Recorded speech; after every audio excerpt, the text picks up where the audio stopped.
Hello everyone, welcome to the new world with IITian thinking. तो हमारा organic chemistry बिल्कुल zero से start हो चुका है। ये 8वां लेक्चर है ऑलमोस्ट, ठीक है ना। अगर किसी को दिक्कत हो रही है यहाँ पे इस लेक्चर में थोड़ा बहुत, तो आप पीछे के लेक्चर जरूर देखो, क्योंकि ये जीरो से एडवांस तक की सीरीज है। तो ठीक है ना, हम यहाँ तक आए हैं बिल्कुल जीरो से। ऑर्गेनिक केमिस्ट्री होती ही क्या है, वहाँ से स्टार्ट किए थे। और अब कॉमन नेमिंग हम पढ़ रहे हैं, तो कॉमन नेमिंग में भी हमने पढ़ाई कर लिया।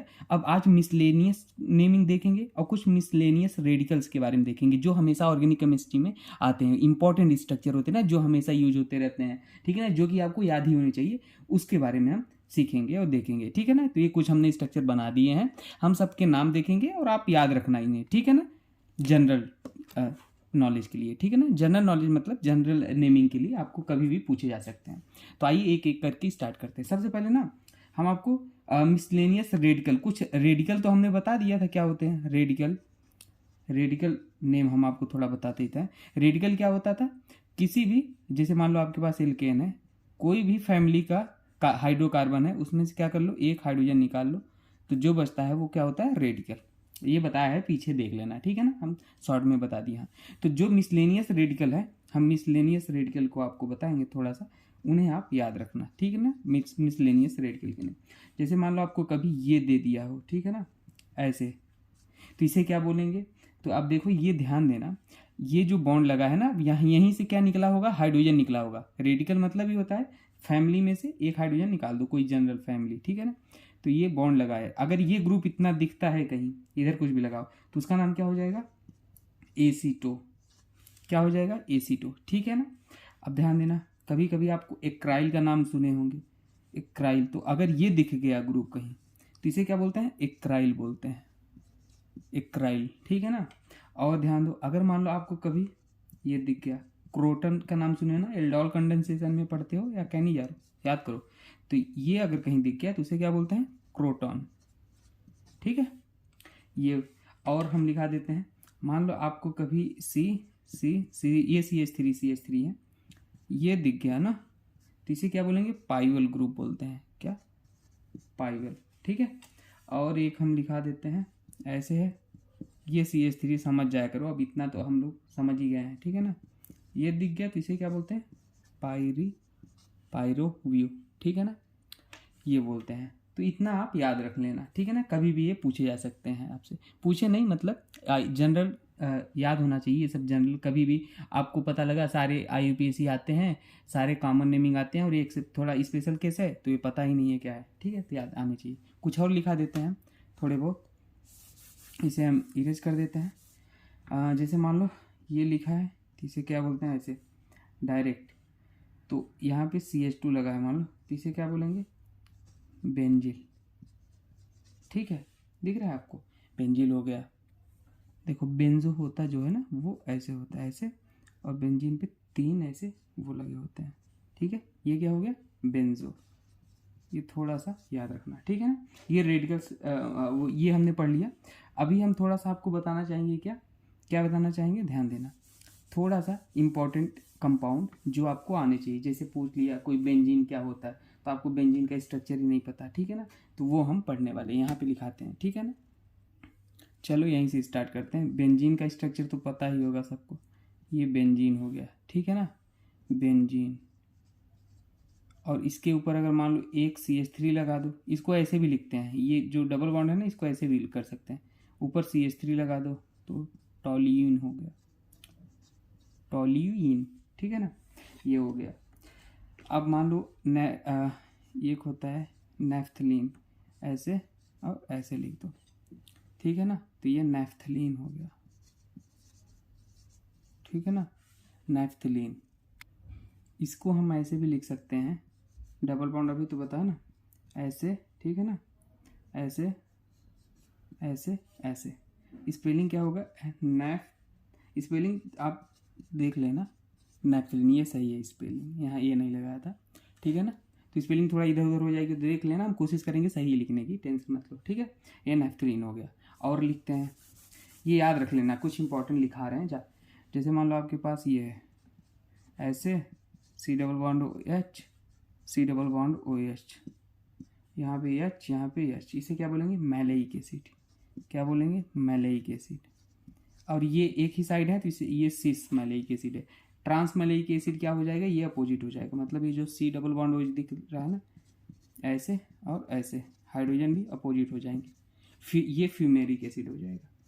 क्या हो जाएगा, फ्यूमेरिक एसिड, फ्यूमेरिक एसिड, ठीक है, ये हो जाएगा। और आपको लिखाते हैं कुछ, जैसे मान लो आपके पास है C double bond O H H और CH3 है, तो इसे क्या बोलेंगे, लैक्टिक एसिड, लैक्टिक एसिड, ठीक है ना। सी डबल बॉन्ड OH और OH H OH H और सी डबल बॉन्ड OH, तो इसे टार्टेरिक एसिड, टार्टेरिक एसिड बोलेंगे, ठीक है। ये सब सारी चीज़ें याद रख लेना। स्टाइरीन का स्ट्रक्चर क्या होता है, अगर ऐसे ऐसे हो तो इसे क्या बोलेंगे, स्टाइरीन, याद रख लेना ये सब सारी चीज़ें, ठीक है ना। और क्यूमीन का स्ट्रक्चर भी लिखा देते हैं। क्यूमीन का स्ट्रक्चर ऐसे होता है, ये CH3 लगे, ठीक है ना, क्यूमीन बोलते हैं। इसी को आइसोप्रोपाइल बेंजीन बोलते हैं, अभी कॉमन नेमिंग बताया था ना आइसोप्रोपाइल का, याद है, ये क्यूमीन हो गया, और दूसरा नाम क्यूमीन Ne है, ठीक है। और हम एस्पिरिन का स्ट्रक्चर आपको बता दें। एस्पिरिन जानते हो ना, सर दर्द में गोली खाते हो जो, एस्पिरिन, ये एस्पिरिन हो गया, ठीक है ना, ये याद रख लेना। और क्या बता दूं मैं, ऑयल ऑफ विंटर ग्रीन जो होता है ना, वो क्या होता है, OH, oil of winter green, ये हो गया ऑयल ऑफ विंटर ग्रीन, लिख लेना ऑयल ऑफ विंटर ग्रीन, ठीक है ना, वो CH3 होता है, ठीक है। और देखो ऐसे है, ये OH और CH3 है, तो ये आर्थो पोजीशन पे एक दूसरे के, तो आर्थोक्रेसॉल बोलते हैं, आर्थोक्रेसॉल, ठीक है। अब देखो अगला बताते हैं, मान लो ऐसे लिखा जाएगा। अच्छा, हेट्रोसाइक्लिक जो होते हैं ना, हेट्रोसाइक्लिक, उसका नेमिंग का रूल ही बता देंगे। जैसे होते हैं ना, कुछ भी बना हो ऐसे होते हैं ना, समझ ही नहीं आता क्या है। इसको तो इमीडाजोल बोलते हैं, ये आप याद रख लेना, इमीडाजोल। ये थायोपीन है, थायोफीन, ठीक है ना। और ये ऐसे होता है तो ये फ्यूरान होता है, फ्यूरान होता है, ठीक है ना। पीरिडीन का स्ट्रक्चर याद कर लो, ये पीरिडीन का है, ठीक है ना, पीरिडीन, ये सब सारे याद कर लेना। और पायरॉल का भी स्ट्रक्चर याद कर लो, ऐसे पायरॉल का ये होता है, ठीक है ना, पायरॉल। ये सब चीज़ें कुछ होती हैं जो आपको याद होने चाहिए, ठीक है ना। बाकी इसका हम जनरल रूल भी बता देंगे। पायरॉल जो हेट्रोसाइक्लिक होते हैं ना, हेट्रोसाइक्लिक मतलब क्या होता है ना, जिसमें नाइट्रोजन, ऑक्सीजन, सल्फर, फास्फोरस ये सब आ जाते हैं ना, कार्बन, हाइड्रोजन के अलावा ये सब भी आ जाते हैं, वो हेट्रोसाइक्लिक होते हैं। रिंग में, जैसे रिंग में आ जाते हैं ना, ऐसे ऐसे रिंग के अंदर कुछ भी आ जाए, ठीक है। ऐसे नाइट्रोजन आ गया ना, कार्बन, हाइड्रोजन के अलावा, तो ये हेट्रोसाइक्लिक में पढ़ते हैं। ज़्यादा डिटेल में जाने की जरूरत है नहीं, ठीक है ना, बस इतना समझ लो। और मैं आपको, मान लो यहाँ पे क्या लिखा है, ऐसे NH2 है तो इसे एनिलीन बोलेंगे, क्या बोलेंगे, एनिलीन, ठीक है ना। स्पेलिंग लिख लेना, ये होता है करेक्ट स्पेलिंग, सही लिखा था, ANILIN, एनिलीन, ठीक है। ये सब याद रख लेना। और आपको बता दूं, क्या बता दूं मैं, टॉल्यून का बता दिया, बेंजीन का बता दिया। CHO कभी दिख जाए, ग्लाइकॉल होता है, क्या होता है, ग्लाइकॉल होता है, ठीक है ना। और पीछे ग्लाइओक्सल भी हमने बताया होगा शायद, ठीक है ना। CH2OH और CH2OH है तो ये एथिलीन ग्लाइकॉल होता है, ये भी याद रख लेना, ठीक है ना। और क्या बता दूं आपको, बताता हूँ। अब मान लो आपके पास स्पेशल केस बताता हूँ, हेट्रोसाइक्लिक का आपको बता ही देता हूँ स्पेशल केस, ठीक है ना। जैसे आपके पास मान लो ये स्ट्रक्चर है, ठीक है ना, ये स्ट्रक्चर है, इसका नेम क्या बताओगे, तो इसके लिए रूल ही बता देता हूँ ना, कभी दिक्कत नहीं होगी, ठीक है ना। आपको रूल बता देता हूँ, ऐसे वाले जो आते हैं ना, देखो ऑक्सीजन, नाइट्रोजन आ गए, तो क्या होता है, मैं रूल के अकॉर्डिंग सारे का स्ट्रक्चर आप बता दूंगा ना। ऐसे लिखा है ना, वो अभी जो बनाया था वो अलग था ना, वहाँ डबल बॉन्ड था, यहाँ डबल बॉन्ड नहीं, तो इन सब का नेमिंग क्या होता है उसको हम बता देते हैं, ठीक, रूल ही बता देते हैं। देखो रूल क्या है हमारा, ऑक्सीजन को क्या बोलते हैं, ऑक्सा बोलते हैं, ये याद रख लेना, अभी जो लिखा रहा हूँ नोट करते जाना है। नाइट्रोजन को एजा बोलते हैं, और सल्फर को थाया बोलते हैं, ठीक है ना, थाया। बस 3 का याद रख लो, बाकी पांचवा फास्फा बोलते हैं, ज़रूरत है नहीं, बस 3 का ही ज़्यादा आएगा आपको, ठीक है ना। बाकी बोरान से लेरिलियम भी होता है तो उसका ज़रूरत है नहीं। अब देखो ये याद रख लो, ठीक है ना। अब देखो, अब पहली चीज़ आपको ध्यान देनी है साइज ऑफ रिंग, क्या साइज ऑफ रिंग देखना है। दूसरी चीज़ क्या देखना है, नेचर, सैचुरेटेड है मतलब सैचुरेटेड है या अनसैचुरेटेड है। सैचुरेटेड अनसैचुरेटेड हमने पिछले 0 लेक्चर में पढ़ा रखा है, क्या होता है डिटेल में, वो आप समझ गए हो, जहाँ डबल बॉन्ड या ट्रिपल बॉन्ड हो, ठीक है ना। तीसरा हम देंगे नेम, क्या होगा नेम, कंडीशन। अब देखो लिखाते हैं, हम टेबल बनवाते हैं फिर आपको समझ आ जाएगा, ठीक है।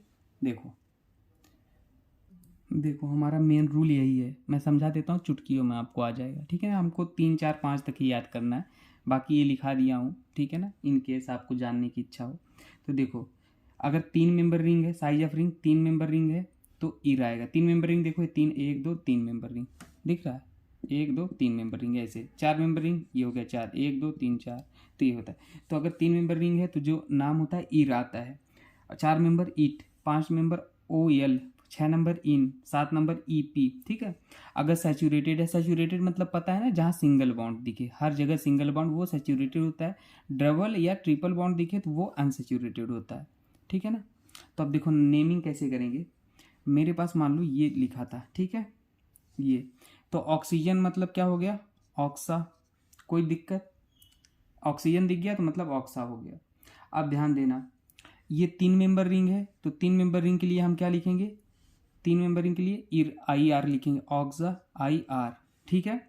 अब देखो अगर ये पूरे सिंगल बॉन्ड ही दिख रहा है रिंग में ना, सिंगल बॉन्ड है ना, तो सिंगल बॉन्ड मतलब सैचुरेटेड है तो क्या लगाओगे, ए एन ई लगाओगे, क्या लगाओगे, A N E, I R में ए एन ई लगा दो। सैचुरेटेड दिख गया किसी में तो ए एन ई ऐसे, इसमें इनेन, I N A N E ऐसे, ई पेन, ठीक है ना। सैचुरेटेड है ना, सिंगल बॉन्ड है तो ए एन ई लगा दो। अब क्या करा करो, जो ऑक्सा वाला होता है ना, ई से काट दिया करो और ऑक्सीरेन हो जाएगी इसका नाम, ऑक्सीरेन। समझ आया बात आपको। जैसे मान लो मेरे पास ऐसे है, सल्फर है, ठीक है, ये है, तब इसका नाम क्या हो जाएगा, देखो सल्फर है तो मतलब थाया, 3 मेंबर रिंग है तो मतलब ईर होगा, आई आर होगा, और सिंगल बॉन्ड पूरा दिख रहा है तो एन लगा दोगे, सैचुरेटेड मतलब एन, ठीक है ना, ए एन ई, तो क्या हो जाएगा, ए को काट दो इसके, थाया, थाया आई ई रेन। अब कहोगे ये 2 बार आई आ गया ना, तो 1 बार ही लिखा जाता है, एक को हटा देते हैं, ठीक है ना, तो थाई रेन हो जाएगा, ठीक है ना। बस इसी में याद रख लेना, ठीक है। जैसे मान लो ये 4 मेंबर रिंग आ जाता है सल्फर, तो सल्फर मतलब थाया, ठीक है ना। 4 मेंबर रिंग है तो उसका मतलब ईट, देखो ईट, ईट, और सिंगल बॉन्ड पूरा है तो एन, तो क्या हो जाएगा, थाया, एक को ये काट दोगे, थाया ईटेन, दिख रहा है आपको, कहाँ, एक को ये काट दोगे, थाया ईटेन, समझ गया।